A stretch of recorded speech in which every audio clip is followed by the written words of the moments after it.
Okay, since I've never found anything with dimes, and the people that search dimes and find stuff look through more than one case, I got two cases of dimes here.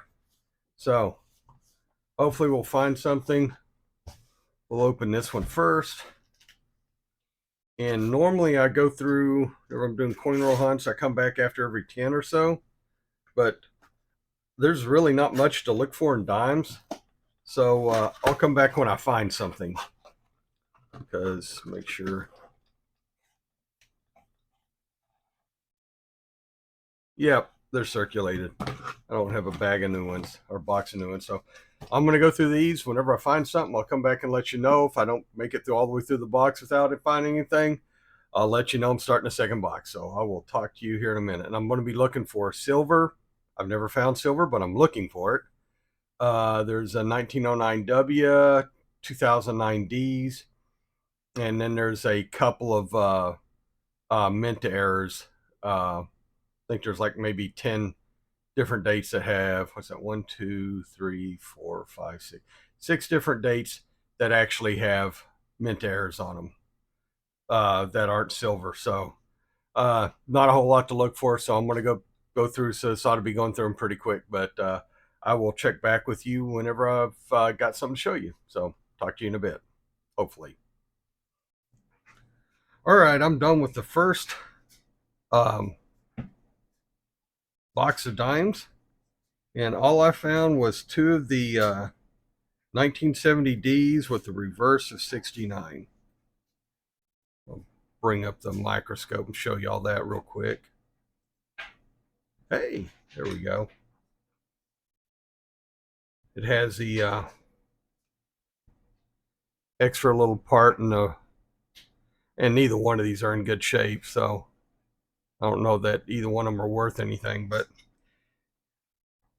and then for the first time ever, I found my first silver dime. It is a 1950 D. This is the first silver I've found that's not a $50 or a nickel, because I've never found a silver quarter either. So we got my first silver dime. I got one more box of dimes to go through, so I'm going to go through those. And if I start finding lots of things, I will come back and let you know. But um, other than that, I'll come back whenever I'm done and show you what I got, and let's make sure I just don't have a box of.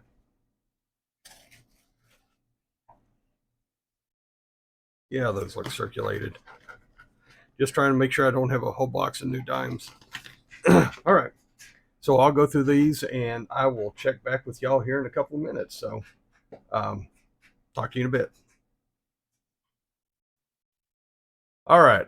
Finally done with the dimes. These I just ran out of rolls, so these are just counted out. So whenever I get some more rolls, I can roll them up.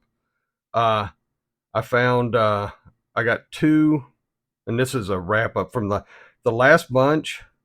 I found this one that had weird, I think it's a dryer coin, but there's no, you can see there's no wear on the front or the back. But if you look at that rim, that has been rolled smooth all the way around. You can see the remainders of a little bit of the um, reeds around the edges, but it is just really smooth. And so it's odd finding something like that that's not worn on the inside, because somehow or other it got rolled like this without anything touching the sides. So I thought that was weird. So I hung on to that. The only oddities I found in this last ones were the 1970 Ds, and I'm going to show you that one. This is what they're supposed to look like. The flame there is supposed to be pretty solid, but I found 7, probably about a third of the ones I found all had the reverse of 69 is what they call it.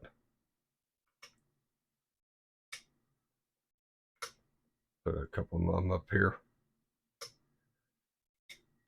Here's the other 5. Didn't get them lined up or what. That one's a little bit of worn, but you can see that it has that there. That one, again, worn a little bit, but you can see it there.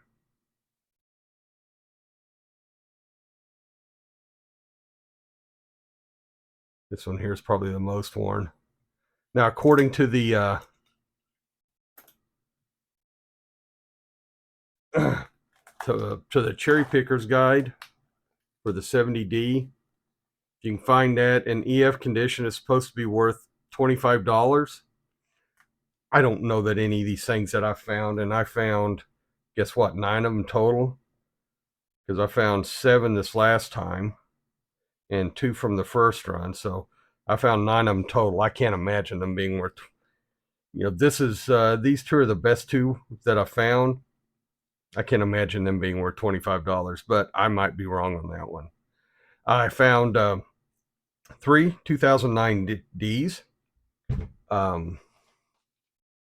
you look at it here on this is the red book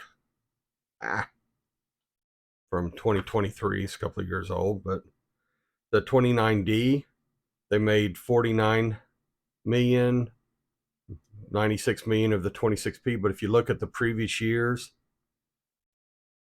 they made like this one right here, they still made 8 times more than they did of these. So these are low mintage. 2009 was low mintage. I don't know that these are in good enough shape. They really need to be in, I think in uncirculated condition, they're worth maybe $5. And all these are circulated, so I didn't know what to do there. These are just the ones I'm adding to my books because I hadn't upgraded my book since 2022. Having to order a new page because it ended at 2022. So for 2023, I got the P and D or D and P, and then 2024 I got, and 2025 I got the D on those. And oh, that means I got the where? Oh, that's it. That's the one that's not actually one. Okay. And then the find of the search was my first silver, 1950 Denver. I don't need this for my books, but it is my first silver dime. So we will add that to my little silver collection. See, that's the $half and the nickels I found. And that's the first thing that's not a $half or nickel in there. Oop. Sorry. Those are just bicentennial halves, not silver. That I had underneath. Forgot I had them down there. So that's it for the search. Oh, and that's just a normal 1970. Hope you liked it. Please like, share, subscribe. Remember, we do this for fun, and we really we do this for fun. Remember that this is fun. And good luck in your hunts, and I will talk to y'all later. So y'all have a good time.